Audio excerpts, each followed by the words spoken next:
Askia Muhammad y el reformador Songhai, y la época de Tombuctú. Prólogo.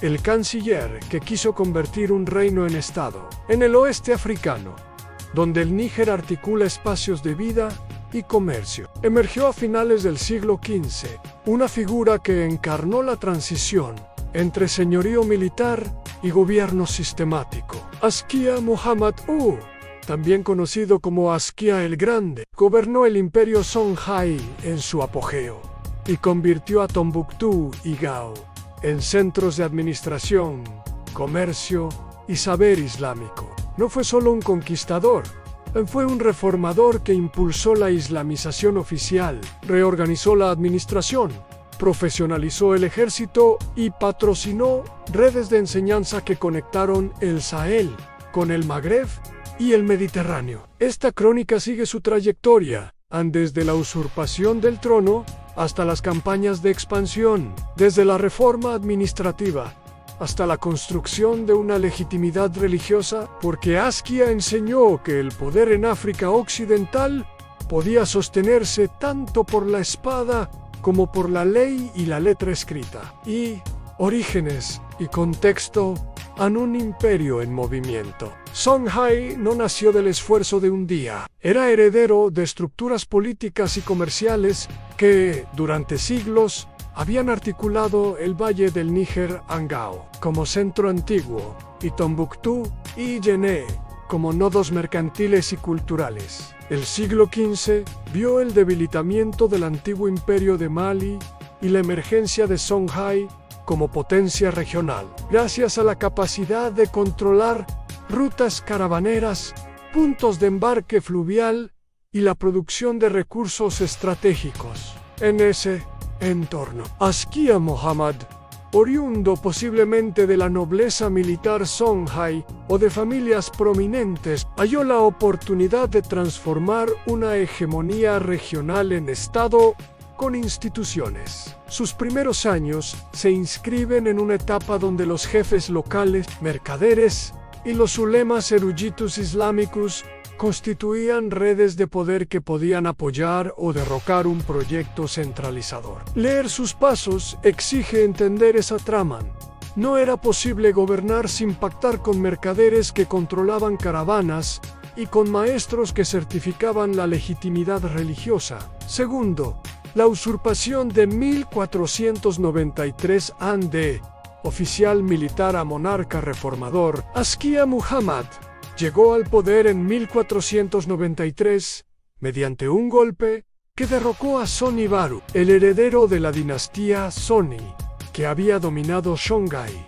La acción no fue solo militar, fue también política. Askia se presentó como defensor del Islam ortodoxo y como restaurador de la justicia. Ese discurso fue decisivo para obtener el respaldo de ulemas y mercaderes que buscaban estabilidad jurídica y fiscal para el comercio transsahariano. El golpe inauguró un reinado que buscó distinguirse por orden y reforma. La legitimidad del gobernante debía descansar en prácticas visibles, tributación regular, escuelas, justicia impartida menos y en un respaldo religioso que lo emparentase con el mundo islámico más amplio. En ese sentido, la ruptura dinástica fue tanto acto de fuerza como la apertura de un programa institucional. Tercero, peregrinación a la Meca y legitimidad religiosa, sea 1496 a 1497, uno de los gestos más estratégicos de Askia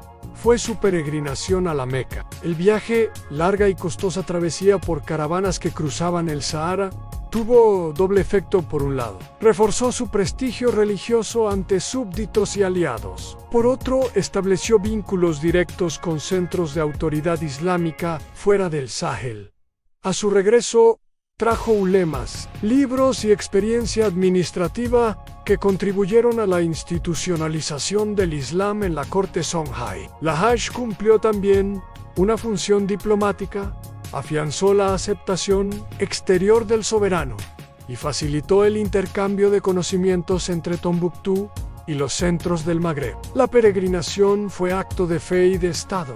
En la fe, legitimó el trono. La política convirtió la piedad en herramienta de gobierno. Cuarto, reforma administrativa satrapías. Jueces y tributación racionalizada. Asquia emprendió una reforma que es, quizás, su mayor aporte duradero. Reorganizó el imperio en provincias y distritos confiados a gobernadores nombrados por la corona. Introdujo inspectores y sistemas de recaudación que procuraban regularidad en tributos en especie y en moneda. Controles sobre mercados y supervisión de rutas para asegurar el flujo de ingresos. Estableció además una jerarquía de funcionarios civiles y militares que reducía, aunque no eliminaba, la autonomía de jefes locales. Una pieza clave fue la incorporación de jueces islámicos qadís y la promulgación de normas basadas en la sharia, siempre adaptadas a contextos locales, lo que permitió que la administración de justicia fuera percibida como más imparcial y más en consonancia con un orden religioso compartido. La escritura y el registro aumentaron en Tombuctú. Se benefició de la proliferación de manuscritos que facilitaban contratos y memorias fiscales. En suma, Asquia transformó un poder guerrero en gobierno con reglas. Ejército y expansión en campañas hacia el este y el oeste. Bajo Asquia, Songhai no solo consolidó territorios centrales, sino que lo hizo mediante campañas militares que ampliaron la esfera de influencia hacia Bilad a Sudán Oriental y Occidental. El ejército fue reorganizado unidades permanentes, reclutamiento sistemático y el uso de tecnología militar disponible, arcos compuestos, tácticas de caballería y fortificaciones locales. Las conquistas aseguraron rutas comerciales, controlaron plazas clave como Gao y consolidaron la autoridad sobre comunidades ribereñas que antes ejercían autonomía. La expansión no fue exenta de costos en saqueos, resistencia local y necesidad de mantener guarniciones que consumían recursos. No obstante, el objetivo político se logró al asegurar corredores comerciales y generar ingresos tributarios estables. Sexto, Tombuctú y JNE Universidades. Memorias y el mapa del saber. La política cultural de Asquia fue deliberada. Tombuctú y JNE se convirtieron en espacios de enseñanza islamística y de copia de manuscritos. Asquia patrocinó madrasas, bibliotecas y la traducción y conservación de textos en árabe y en lenguas locales. Escuelas de derecho, teología y astronomía florecieron. Eruditos del Magreb y Egipto fueron invitados o atraídos por las oportunidades de enseñanza y por el apoyo real. La inversión intelectual tuvo efecto práctico en una burocracia más alfabetizada, contratos más fiables y una legitimidad que se expandía no solo con la espada, sino con la letra. Tombuctú emergió como símbolo, en lugar de peregrinación intelectual donde se cruzaban mercaderes, estudiantes y juristas. Asquia entendió que el prestigio del saber podía traducirse en autonomía política y en ventaja diplomática. Séptimo, economía y comercio, en control del oro y las rutas transsaharianas. El corazón económico de Songhai fue el comercio transsahariano en oro. Sal, esclavos y bienes de lujo atravesaban caravanas que conectaban el Sahel con el Magreb. Asquia consolidó el control de mercados clave, reguló tarifas y ofreció protección a los comerciantes a cambio de impuestos y cooperación.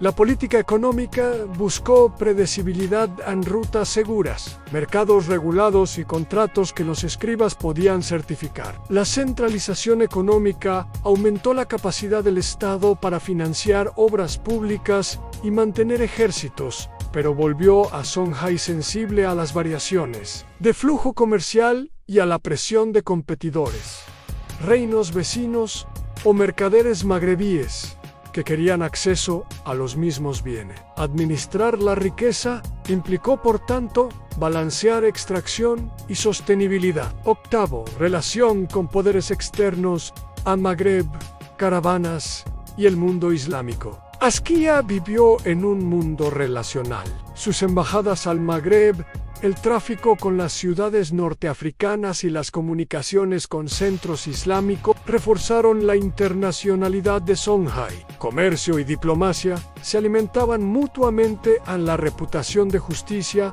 y la protección de rutas. Incentivaban el paso de caravanas. A su vez, el flujo mercantil aumentaba la capacidad fiscal del imperio. En términos políticos, la interlocución con el Magreb fue ambivalente, si bien el Magreb era fuente de eruditos y mercado para el oro, también ofrecía competencia comercial y ocasional presión militar. Askia manejó esas tensiones con diplomacia, regalos y, cuando fue necesario, amenazas de sanción a grupos locales que perturbaran el tránsito. Noveno, familia y sucesión. El final de la era Askia. El sistema político diseñado por Askia dependía en buena parte de su autoridad personal y del equilibrio que había logrado entre militares, ulemas y mercaderes. Tras décadas de gobierno, la cuestión sucesoria se volvió crítica. La ambición dinástica, las rivalidades familiares y la presión de gobernadores aspirantes erosionaron poco a poco la cohesión. En 1528 su hijo, denominada tradición Muhammad Bonkanaa o Musau, las fuentes varían, lideró un golpe que lo apartó. Askia fue destituido y posteriormente murió en exilio o arresto. La fragmentación sucesoria mostró la debilidad endémica de los regímenes que no logran institucionalizar mecanismos de transferencia pacífica del poder. Epílogo: legado institucional y cultural. Askia Muhammad dejó un legado múltiple. Institution Aland demostró la posibilidad de transformar un reino guerrero en una monarquía con administración fiscal y tribunales basados en el derecho islámico. Culturalmente, potenció a Tombuctú como capital del saber en África Occidental, madrasas, bibliotecas y una tradición escrita que perpetuó la memoria intelectual de la región. Económicamente, consolidó el control sobre las rutas transsaharianas que hicieron de Songhai una potencia próspera. Políticamente, sin embargo, su obra mostró un límite clásico a la dependencia de la figura personal y la fragilidad de la sucesión. Legado historiográfico y moral. La figura de Askia ha sido leída como la del reformador que unió religión y Estado para crear legitimidad, también como la del soberano que supo aprovechar el comercio global de su tiempo. Su memoria sigue presente en las crónicas orales y manuscritas. Askia es símbolo de orden y de patrocinio intelectual, pero la evaluación crítica reconoce que su centralización generó tensiones que, a la larga, facilitaron la posterior descomposición del imperio ante presiones internas y la irrupción de actores externos en los siglos siguientes. Conclusión en estado: fe y saber en la encrucijada saheliana. Askia Muhammad, primera Enca RNA, una lección clara sobre el poder. La construcción del Estado exige no solo la capacidad de derrotar rivales en el campo de batalla,